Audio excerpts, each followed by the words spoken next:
Assalamualaikum warahmatullahi wabarakatuh.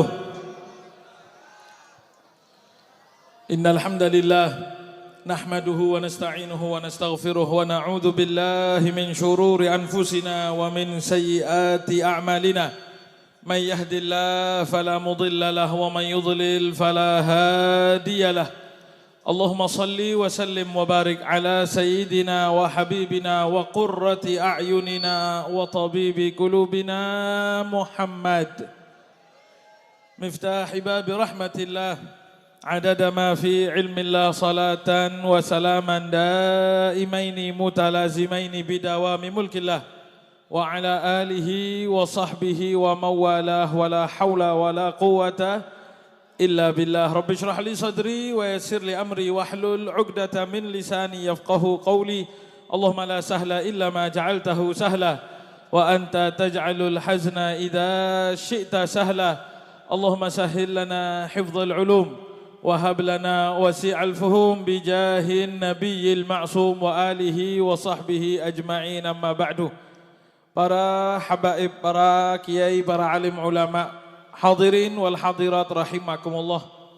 Syukur kehadrat Allah Subhanahu wa taala, malam hari ini kita bisa kembali bersalawat kepada Rasulullah sallallahu alaihi wasallam. Sallallahu ala Muhammad. Yang juga dirangkai dengan haul Sayyidil Am Al-Habib Muhammad Adib bin Umar Ba'agil dan Syarifah Wardah binti Alwi Ba'abud. Kita doakan mudah-mudahan beliau-beliau dimuliakan oleh Allah Subhanahu wa taala. Begitu juga dengan orang tua kita, mudah-mudahan diangkat derajatnya oleh Allah Subhanahu wa taala dan diangkat bersama para nabiyyin, wasiddiqin, wasyuhada, wasalihin wa hasuna ulaika rafiqa. Amin amin ya rabbal hadirin wal hadirat rahimakumullah. Malam hari ini kita datang kembali memuliakan baginda besar Nabi Muhammad sallallahu alaihi wasallam dengan tujuan menyambung hubungan dengan Rasulullah sallallahu alaihi wasallam. Sedikit membawakan satu riwayat karena terlalu malam ini. Sedikit kita membacakan satu riwayat yang dinukil oleh Al-Imamul Hakim dalam kitabnya Al-Mustadrak. Beliau menceritakan ada salah seorang sahabat Rasulullah sallallahu alaihi wasallam yang bernama Sayyidina Jabir bin Abdullah Al-Ansari radhiyallahu taala anhuma. Sayyidina Jabir, hadirin wal hadirat rahimakumullah. Beliau cerita, kana li ali Muhammadin sallallahu alaihi wasallam khadimatan takhdumuhum yuqalu laha Barirah. Dulu di rumahnya Nabi ada satu perempuan yang ikut bantu-bantu. Kenapa? Meturan apa? Kenapa? Long nolo. Ya itu, ingat. Ada satu perempuan yang ikut bantu-bantu di rumahnya Nabi Muhammad SAW. Takhdumuhum, melayani di rumahnya Nabi Muhammad. Ya mungkin kalau bahasa kita sapu-sapu, ngepel, lap-lap, bersih-bersih, nyetrika, nyuci, dan itu sudah ada mulai zamannya Nabi Muhammad sallallahu alaihi. Di rumah keluarganya Nabi ada orang yang cinta, yang khidmah, itu sudah dari zamannya Kanjeng Nabi. Kata beliau, perempuan ini terkenal dengan nama Barirah. Mas Era? Barirah. Mudah-mudahan kita bisa jadi Barirah. Abad milenial tahun 2020 masih ada Barirah insya Allah di dalam hati kita. Amin ya rabbal alamin. Kata Sayyidina Jabir, di rumahnya Nabi ada satu pembantu perempuan yang kerjaannya membantu-bantu di rumahnya Nabi, ya melakukan hal sepele, namanya Barirah. Falaqiyaha rajulun. Satu waktu, kata Sayyidina Jabir, ketika Barirah keluar dari rumahnya, di rumah keluarganya Nabi Muhammad SAW, ternyata Barirah ini berjumpa, papasan dengan satu, sallallahu alaihi Muhammad.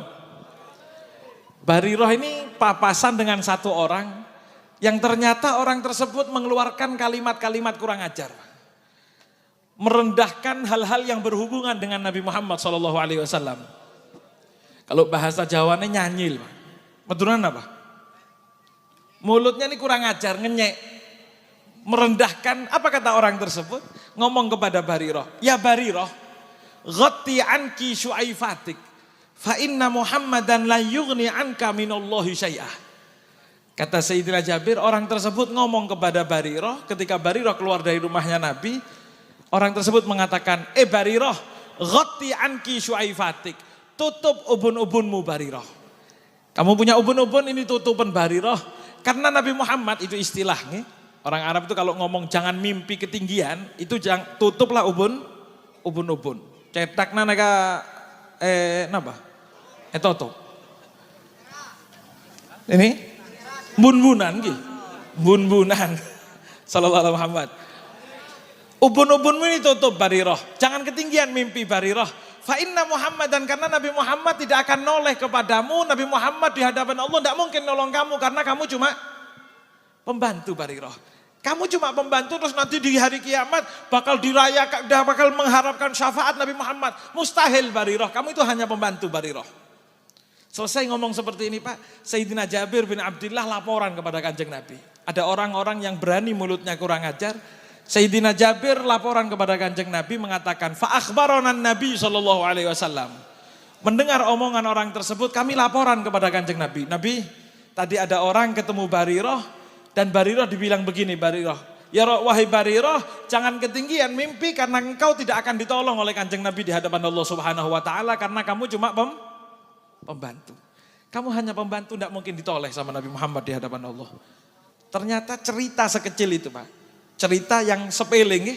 Ada orang ngenyek pembantunya Kanjeng Nabi, dibilang tidak mungkin dikasih syafaat.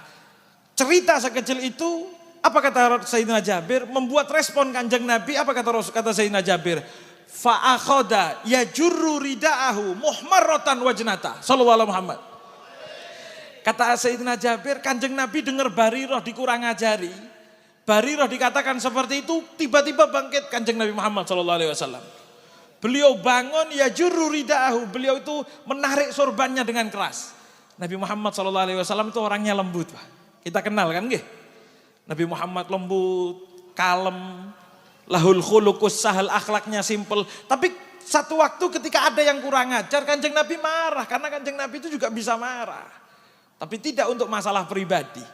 Kata Sayyidina Jabir, Kanjeng Nabi itu narik sorban dengan kuat, muhmarratan wajnata. Ternyata merah pipinya Kanjeng Nabi. Kata Sayyidina Jabir, fanahnu ma'asyiral ansor. Kita ini orang Ansor kenal betul sama Kanjeng Nabi. Na'rifu ghadabahu bihumrati wajnataihi wa jarrati ridai. Kata Sayyidina Jabir, kita ini orang Ansor kenal betul sama Kanjeng Nabi. Kalau Kanjeng Nabi sudah narik sorban seperti itu, pipi beliau merah, berarti itu tandanya Kanjeng Nabi marah. Apa kata Sayyidina Jabir? Fa'akhadna silah. Kami ambil langsung pedang kami. Kami bawa datang kepada Nabi Muhammad. Fa'ataina Rasulullah sallallahu alaihi wasallam.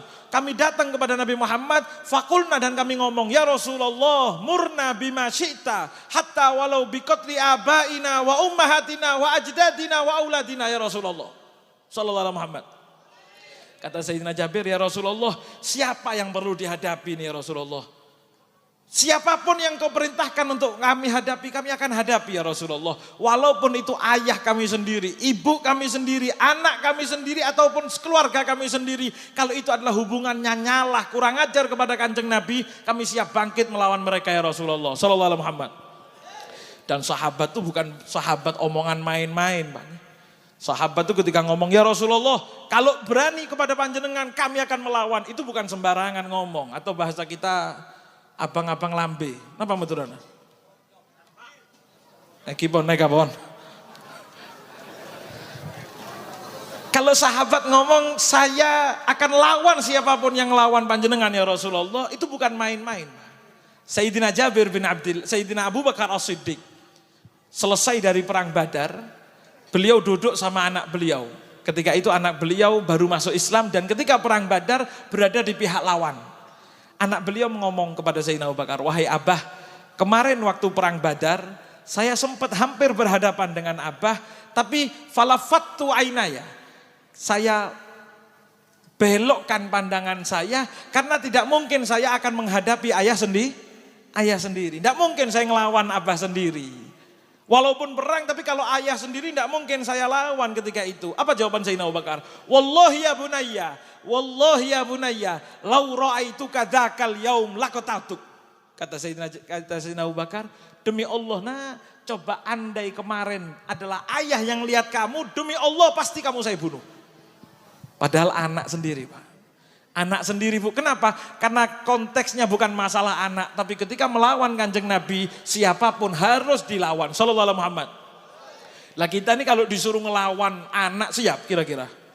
Siap? Jangan bingung bawa pedang dulu sudah. Apapun yang di keluarga kita, ngelawan sama Kanjeng Nabi, ayo dihadapi. Anak ketika tidak bangun sholat subuh, ibu-ibu senengan kesian apa dibiarkan, Bu? Dibiarkan apa dibangunkan? Kadang-kadang suaminya, ayo bangunkan subuh dek. Kesian mas baru tidur. Kesian mas masih jam 4:30. Kesian mas masih jam 5. Kesian. Padahal itulah yang lawan Kanjeng Nabi Muhammad sallallahu alaihi Muhammad. Ayo sebagaimana sahabat ngelawan para anak-anak beliau ataupun siapapun yang lawan walaupun anggota keluarga. Di rumah kita banyak yang tidak pakai kerudung, ini ngelawan sunnahnya Nabi, ngelawan ajarannya Kanjeng Nabi. Ayo dinasehati, ayo dilawan dengan cara yang terbaik. Sallallahu alaihi Muhammad. Kata Sayyidina Jabir, singkat cerita, ternyata Kanjeng Nabi terus jalan ke masjid. Kanjeng Nabi tidak noleh kepada para sahabat, terus jalan ke masjid. Sampai di masjid Nabi Muhammad masuk ke dalam masjid, naik ke atas mimbar, fahamidallah wa athna alaih. Ternyata Kanjeng Nabi naik, kemudian memuji Allah, alhamdulillah dan lain sebagainya. Selesai Kanjeng Nabi mengucapkan alhamdulillah, tiba-tiba Kanjeng Nabi diam. Ternyata Rasulullah SAW diam noleh kepada para sahabat seraya mengatakan, man ana? Kata Kanjeng Nabi, kamu tahu siapa saya? Kamu tahu siapa saya? Maka sahabat menjawab, anta Rasulullah. Panjenengan adalah Kanjeng Nabi. Engkau adalah Rasulullah. Kemudian Nabi Muhammad mengatakan, naam walakin manana. Marah Pak Nabi Muhammad. Nabi Muhammad sampai mengatakan, betul saya Rasulullah. Tahu kamu siapa saya? Tahu kamu siapa saya? Sahabat diam. Sampai akhirnya ketika semua terdiam, kata Sayyidina Jabir, Nabi Muhammad ngamuk. Sambil mengatakan, ana sayyidu waladi Adam wala fakhr. Saya adalah pemimpin umat manusia wala fakhr. Tidak ada niat kesombongan dalam hati saya. Biar kalian tahu siapa saya, kata Rasulullah SAW. Saya kan Nabi Muhammad bilang, hati-hati. Saya adalah pemimpin manusia. Wa ana awwalu man yanshaqqu anhul ardu yaumal qiyamah wala fakhr. Saya adalah orang yang akan dibukakan jalan menuju ke surganya Allah pertama kalinya. Tidak ada yang sebelum saya. Sallallahu alaihi Muhammad. Wala fakhr, kata beliau. Tidak ada kesombongan dalam hati saya niat. Kemudian Rasulullah SAW mengatakan, wa ana sahibu liwa'il hamdi yaumal qiyamah wala fakhr. Saya adalah pembawa bendera keselamatan, bendera keagungan nanti di hari kiamat. Yang ikut di bawah bendera itu akan selamat, yang tidak ikut akan kembali ke nerakanya Allah. Na'udzubillah min. Mudah-mudahan kita termasuk dalam pasukannya Nabi Muhammad SAW. Sebagaimana Al-Habib Ali Al-Habsyi beliau mengatakan, salatan yattasilu biha ruhul musalli alaihi fayanbasitu fi qalbi nuru sirri ta'alluqihi bihi wa hubbih wa yuktabu biha bi'inayatillahi fi hizbih. Dan mudah-mudahan barokah salawat yang kita baca akan ditulis nama kita oleh Allah Subhanahu wa taala fi hizbih, di dalam pasukannya Nabi Muhammad sallallahu alaihi wasallam. Nabi Muhammad kemudian mengatakan, wa fi dhillir rahmani yaumal qiyamah yauma la dhilla illa dhilluh wala fakhr. Kata Rasulullah, saya adalah orang yang akan berada langsung di naungan Allah Subhanahu wa taala. Nanti di hari kiamat ketika tidak ada naungan kecuali naungan dari Allah Subhanahu wa taala wala fakhr. Tidak ada niat kesombongan. Hati-hati. Seakan-akan Nabi Muhammad mengatakan, hati-hati, kalian berhadapan bukan dengan orang yang biasa-biasa. Yang kalian hadapi adalah Nabi Muhammad. Nabi Muhammad. Yang kalian hadapi adalah pemimpinnya manusia. Yang kalian hadapi adalah kekasih Allah Subhanahu wa taala. Kemudian Nabi Muhammad mengatakan begini, ini coba diperhatikan. Apa kata Rasulullah? Ma balu aqwamin yaz'umuna anna rahimi la tanfa. Kok ada, kata Rasulullah, apa urusannya? Kok berani-beraninya, kata Rasulullah. Kok berani-beraninya ada kelompok-kelompok, ada orang-orang yang mengatakan dari mulutnya, semua hubungan denganku tidak akan ada gunanya. Orang yang ada hubungannya denganku tidak ada gunanya. Ada orang yang zaman sekarang berani macam-macam ngomong seperti itu Pak. Nggih. Ada orang bantu-bantu Nabi Muhammad, keluarganya Nabi Muhammad, keluarganya Rasulullah. Mosok gitu dok dapat syafaat. Ada. Ada orang yang berani, wah itu kan cuma nasabnya nyambung sama Nabi. Tapi kalau ngomongan macam-macam, naudzubillah min. Ini Nabi Muhammad ngomong. Dan riwayatnya dikatakan oleh Imam Tirmidzi, isnaduhu hasan. Isnadnya hasan. Sanadnya hadis ini bagus. Sanadnya hadis ini kuat. Kata Rasulullah SAW, kok berani-beraninya ada mulut yang ngomong hubungan denganku tidak ada guna? Ada orang bikin maulid kecil-kecilan, maulid kalau kecil-kecilan tidak ada gunanya. Ada orang bantu-bantu maulid walaupun tidak bisa mengeluarkan hartanya dengan tenaganya. Ada orang yang bilang, aduh kalau cuma bantu-bantu kok kepingin syafaat. Ada. Maulidan hadir ke sini kok kepingin syafaat. Nabi Muhammad bilang, ma balu aqwamin yaz'umuna anna rahimi la tanfa. Kok berani-beraninya ada orang yang ngomong hubungan denganku tidak ada guna? Tidak ada gunanya. Apa kata Rasulullah? Bala hatta balagha hak wa hakam. Hati-hati. Hubungan denganku akan ada gunanya. Bahkan kalau Anda berada di negeri hak wa hakam, kata Rasulullah. Walaupun kamu di negeri hak wa hakam ini negeri pelosok Yaman. Pak. Nabi Muhammad di Madinah, Rasulullah bilang, andai saja kamu di hak wa hakam. Ya mungkin kalau bahasa kita sekarang negeri paling pelosok muncarnya apa? Muncar yang paling jauh mana? Kalimoro? Mungkin kalau bahasa kita Nabi Muhammad bilang, andai saja kamu di mana? Sarongan? Pulau Merah? Kalau bahasanya orang Banyuwangi, Jelun kono. Walaupun kamu di negeri terjauh, selama kamu punya hubungan dengan saya, itu akan bermanfaat nanti di yaumil qiyamah. Sallallahu alaihi Muhammad. Makanya Nabi Muhammad selalu mengatakan, haitsuma kuntum fasallu alayya fa inna salatakum tablughuni. Di mana saja kamu, dimanapun kamu, salawatlah kalian kepadaku karena salawat kalian akan sampai kepadaku. Ya kalau kita pakai Telkomsel, Pak, pakai XL, pakai operator telepon, mungkin kalau masuk ke dalam tempat yang jauh, tidak ada sinyal, tidak sampai SMS kita, WhatsApp kita tidak sampai. Tapi salawat kita dimanapun kalian berada. Dimanapun kita berada, Nabi Muhammad mengatakan, fa inna salatakum tablughuni. Salawat kalian pasti akan sampai kepadaku. Itu adalah bentuk nyambungnya hubungan kita kepada Nabi Muhammad sallallahu alaihi wasallam. Sallallahu alaihi Muhammad. Kemudian Nabi Muhammad mengatakan, semua yang berhubungan denganku, mudah-mudahan kita termasuk yang bisa dengan hartanya. Alhamdulillah, Masya Allah, tuan rumah malam hari ini dengan hartanya. Semua yang berandil dengan hartanya. Kalau tidak bisa dengan hartanya, minimal dengan tenaganya. Saya tidak bisa, Beb, tenaga saya capek, Beb, saya sudah terlanjur tua. Atau saya tidak bisa bantu-bantu apapun, minimal dengan suara. Tidak bisa harta, tenaga, tidak bisa tenaga, suara. Ayo mangap, ngomong. Jangan sholawat Nabi, pokoknya goyang tok. Jawab, bawa. Ngomong, buka suaranya untuk sholawat kepada Nabi Muhammad sallallahu alaihi Muhammad. Alhamdulillah. Sedikit pemaksaan sholawatnya, Pak. Kata Rasulullah sallallahu alaihi wasallam, inni la asfa'u fayushfa hatta man asfa'u lahu yashfa fayashfa, kata Rasulullah sallallahu alaihi wasallam. Perhatikan kata Nabi Muhammad, semua yang hubungan denganku, sholawatnya, tenaganya, uangnya, hartanya, apapun juga yang dia hubungkan denganku, kata Rasulullah, nanti di hari kiamat semua akan aku berikan syafaatku satu persatu. Sallallahu alaihi Muhammad. Dan semua yang aku berikan syafaat akan diterima syafaatnya oleh Nabi Muhammad. Bahkan bukan sampai di situ, Pak. Kata Rasulullah, orang yang aku berikan syafaat, kelak akan bisa memberikan syafaat siapapun yang dia mau. Anggota keluarganya masih belum dapat syafaat, bisa dapatkan syafaat. Amin ya Rabbal. Sampai kata Rasulullah SAW terakhir, Nabi Muhammad mengatakan, saking banyaknya aku memberikan syafaat, saking banyaknya aku bagi-bagi syafaat, ini dikasih syafaat, pokoknya ada hubungan, sering salawat, kasih syafaat. Saya pernah berjuang ya Rasulullah, mengeluarkan harta saya untuk kemuliaan panjenengan ya Rasulullah, dapat syafaat. Apa kata Rasulullah? Hatta kana iblis yatatawal toma'an fi syafaati. Sampai-sampai saking banyaknya saya bagi-bagi syafaat, iblis itu yatatawal. Nama yatatawal nih. Yatatawal ini gini, Pak. Kalau ada orang bagi-bagi di belakang, terus saya bilang, ayo siapa yang mau 100.000, yang belakang gini-gini. Kenapa nih? Hah? Leher Nyornek apa? Ya.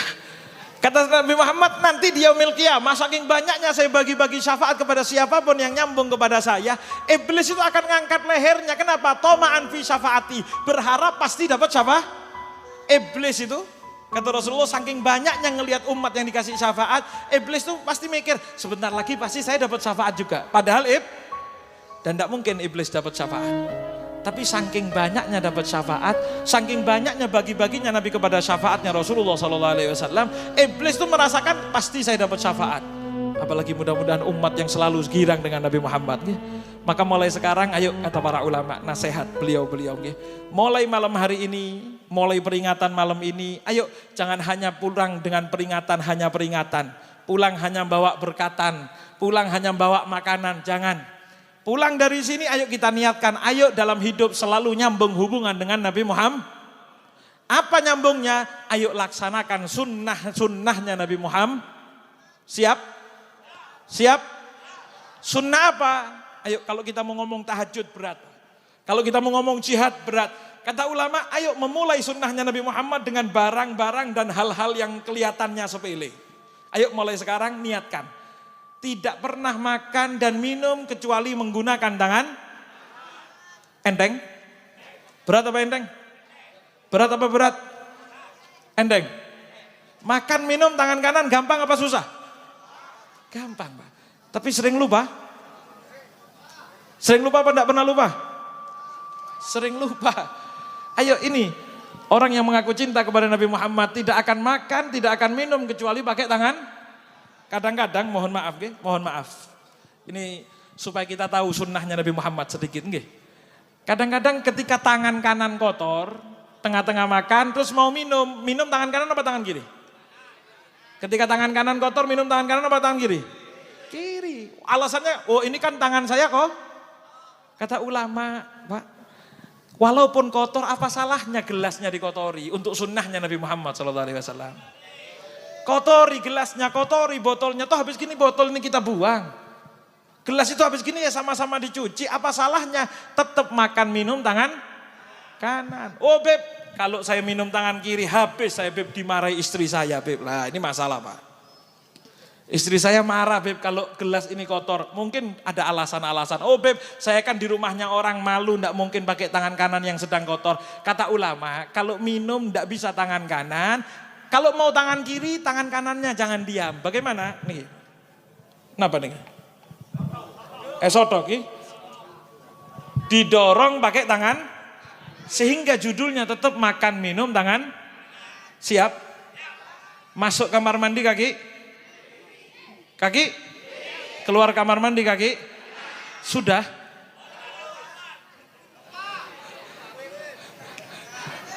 Ini ayo sunnahnya Kanjeng Nabi, Pak.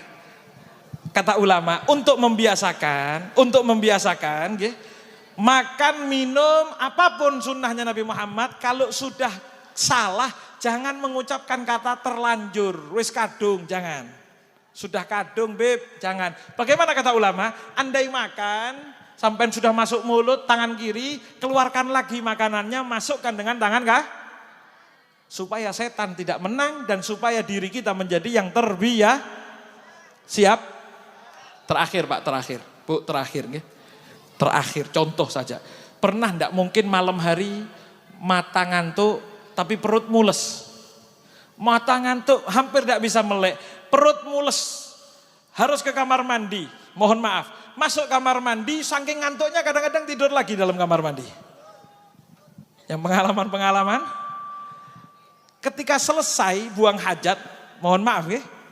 Ketika selesai buang hajat, saking ngantuknya pernah apa tidak Pak? Pernah apa tidak mungkin. Selesai istinja, kenapa istinja nih Kak? Istinja ki? Ketika selesai istinja, karena saking ngantuk bangun terus kemudian ingat, ya Allah istinja salah tangan saya kanan. Ada? Walaupun ngantuk tetap istinja tangan? Betul? Apa mungkin salah? Ya Allah salah tangan ya Allah. Ada? Tidak ada. Kenapa? Karena kita mulai kecil tidak pernah terbiasa makan minum, tidak pernah terbiasa istinja tangan. Sehingga walaupun tanpa sadar yang jalan otomatis tangan. Lah ketika makan minum belum otomatis berarti belum terbiasa. Maka kata ulama, kalau sudah terlanjur salah, jangan terlanjur. Tapi keluarkan lagi, kembalikan makan dengan tangan. Masuk kamar mandi harus kaki kiri, ternyata masuk kaki kanan. Sudah buka baju, ternyata baru ingat, ya Allah saya sudah buka baju tapi sudah masuk kaki kanan. Bagaimana? Pakai bajunya, keluar lagi untuk masuk kembali dengan kaki kiri. Insya Allah 1, 2, 3 kali seperti itu kita akan terbiasa melaksanakan sunnahnya Kanjeng Nabi. Siap? Siap? Kalau terlanjur tidak bisa diulang, sudah minum terlanjur ditelan, bagaimana? Dibayar dengan sholawat Nabi Sallallahu Alaihi Wasallam. Jadi ketika sunnah ditinggalkan, dibayar dengan sunnah yang lain, yaitu sholawat kepada Rasulullah. Ini amalan-amalan sunnah. Siap nggih? Ulang dari sini, insya Allah makan minum tangan kanan. Masuk kamar mandi kaki, keluar kamar mandi kaki. Makan minum sambil baca selesai makan minum baca angop napa angop? Menguap. Hah? Ya itu. Menguap, ditutup tangan kiri. Bersin bilang alhamdulillah. Yang dengar jawab yarhamu. Kemudian dijawab lagi yahdiku. Ayo ini jangan disepelekan karena ini sunnahnya Nabi Muhammad. Kata ulama, siapa yang menggampangkan hal-hal yang sunnah, besok-besok hatinya akan menggampangkan yang wajib. Na'udzubillah min. Siapa yang semangat menjalankan sunnah yang kecil, besok akan semangat menjalankan sunnah yang besar. Amin amin. Ya Rabbal Alamin. Wassallallahu ala sayyidina Muhammadin wa ala alihi wa sahbihi wasallam. Walhamdulillahi Rabbil Alamin. Wassalamualaikum warahmatullahi wabarakatuh.